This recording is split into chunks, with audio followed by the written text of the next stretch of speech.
How can I help you? Okay, so you read my um, you read it already with his background.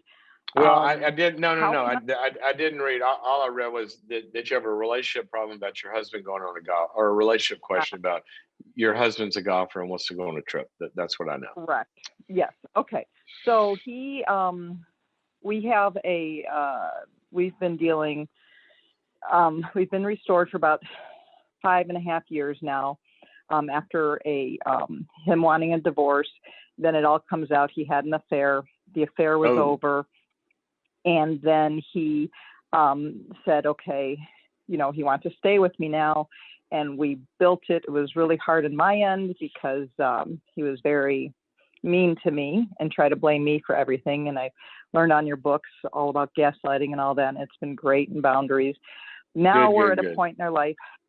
For the past 2 years, it's been fabulous, maybe a year.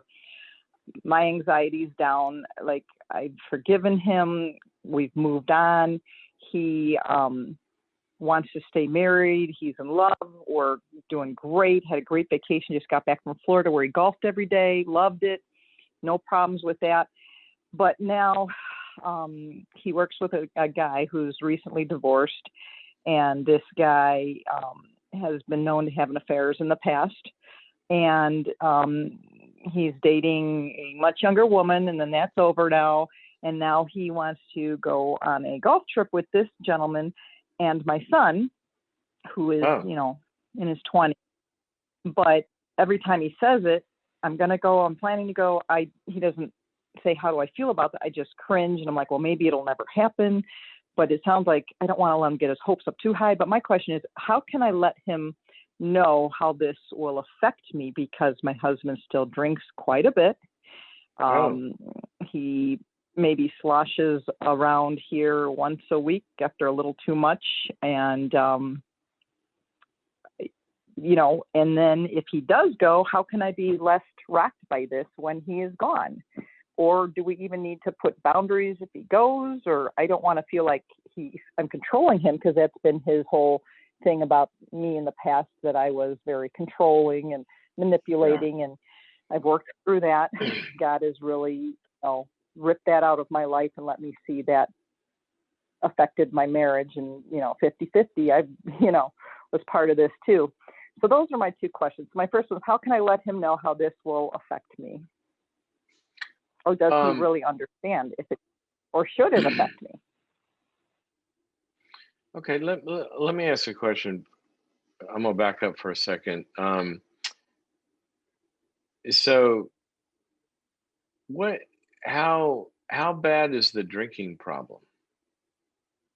And when he drinks, does he get impulsive? Does he get out of control? He slurs and he goes to sleep. So who knows? He That's slurs all and I he see goes on to my end. sleep. Correct. I'm But sorry? here's the thing, from all the time. And then if we have people over, other people will comment like, oh, wow, he was sloshed that night. And I'm like, oh, I didn't even notice. But now I'm seeing that's what it looks like, because I, grew up in a nice Christian home where I was around people like that. And my husband is a believer, but he's not following the Lord right now, even after all this. And I pray for him, but now he's turned to, and it was right when the affair started, his drinking took off, and I should have seen that as a red flag. But he saw it in his dad to do the same thing, and it's just a learned thing. So yeah, I don't know. Do I Is have to his deal with the drinking drinking? is his drinking increasing? It's been the same It's been the same. since, Okay. you know, right, for the Yeah. past 5 years. All right. Well, and your And son's going on this trip. and well, he keeps saying that, but I don't know if my son can get off to go, off work and stuff. So he just keeps talking like it's going to happen. And I'm like, I'm biting my tongue. And, I'd be easier if my son did go. But Yeah, yeah, that's what when you first described it, I went, well, if you got to, you will have another son. set of eyes chaperoning the parent, right? Right. Right. Okay, here's what I think in general about stuff like this. There's a couple of dynamics that you have to kind of weigh in sort of an algorithm. You've learned, okay, what you've learned in all of this, and what you need is you need a husband that has self-control, that you can trust, that he's in control of himself. You don't have to watch him and monitor him and control him, right? Correct. Okay. So that's an important dynamic here. The last thing you want to be doing is, and the last thing anybody wants to be doing, is having to police somebody that's the opposite of trust. Correct. Trust kind of means carelessness. I don't have to guard myself with you. I trust you. I don't have to watch my back. I don't have to watch your behavior. I don't have to worry about you. Okay. So that's one of the dynamics, that you don't want to get into controlling behavior. Okay. That's one of the dynamics. Okay.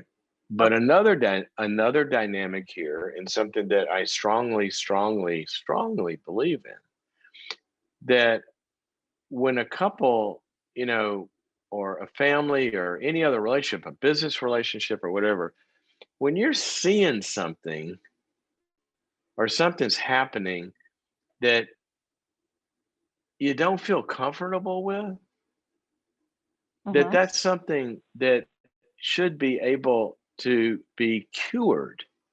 We don't want discomfort in the relationship, right? And Okay. so the discomfort's got to be cured.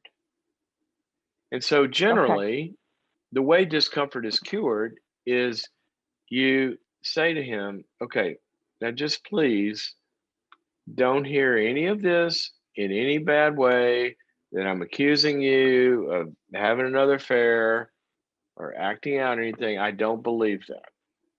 Okay. Start with that. Okay. Things have been great. So calm down if you need to say that. I don't know how he takes things. No, So, that's good. Very good. Very okay. helpful. So here's what I want to share with you. I really don't trust Tommy, or whatever the friend is, right? I mean, we know how he behaves, and all the stuff that and when I think of you going on a trip with him, just when I think about the whole thing, and I know what he's going to be probably, or I can imagine what he's going to be doing out there. And I think of you there, I just start to get uncomfortable.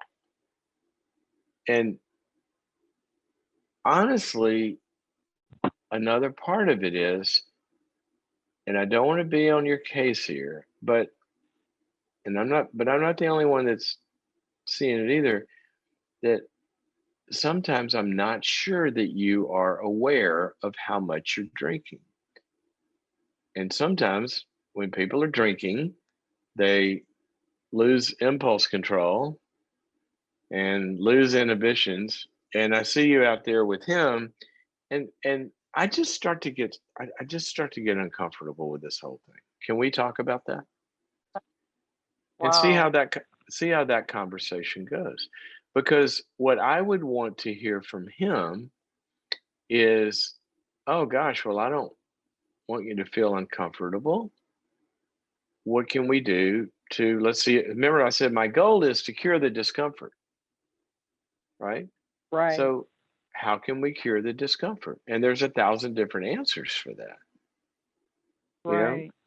Text me. I'll I get, FaceTime you at right after dinner each day, or let's just talk about it or process it, or all the way to, okay, if you feel that way about it, I won't go, or all the way to, kind of talking about our relationship over the last couple of years, and kind of getting back in that mindset and remembering that. And I don't know how this conversation is going to come out, but that's the goal: is we want to cure the discomfort. cure the discomfort. And here's what he would answer to me saying that nice stuff, which is spot on, and you've really given me how to start. But he would defend himself saying, I'm not going to drink too much. Tom doesn't do that. He's not going to act like that.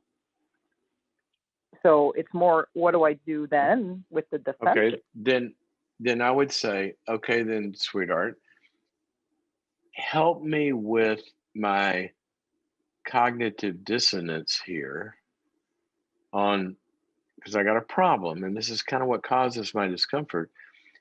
You're telling me that, but here's what you've told me about Tom, and here's what we know about Tom, and here's what Tom is doing, and we've both seen this. So you're telling me he doesn't act like that, but you've told me he does. Right. And so that And then leaves you're me. don't. And so now Okay. what do I do? What do I do? Help me, cure me. Right. Wow. So I'm not going to argue with his defensiveness. I'm going to present him with, yeah, okay, you're telling me that, and Thursday you were slurring and passed out. Wow. So Wow. I just need help. I would love to feel good about that. I'm having trouble. Wow. Help me. See, what I'm trying to do is I'm trying to strengthen the bond and having you both be on the same side of the table against the problem instead of being against each other. Now, ultimately, in some scenarios, who knows if he develops, full blown into an alcoholic, then we take a different approach with some, some limits and some demands and stuff like that. But it doesn't sound like you're saying. But I would ask him to cure me of my discomfort, and then you're the only one that knows that. Is it cured or not? And if it's not, right, at the end of it, if it's not, then you have to say, I don't know. I got to do one of two things. I got to either ask you to not go, or I need to go get some help to kind of, talk me off the ledge here, so to speak. Okay. I want the So that might discomfort lead cured. me. Okay.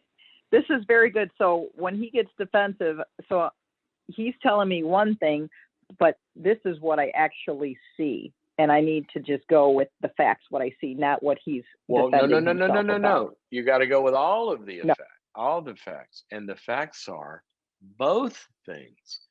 Don't just go with, that's not true. You were drunk on Thursday. No. Here's why I'm uncomfortable, because you're telling me now that Tom doesn't do these things. He doesn't philander. He doesn't drink too much and all this.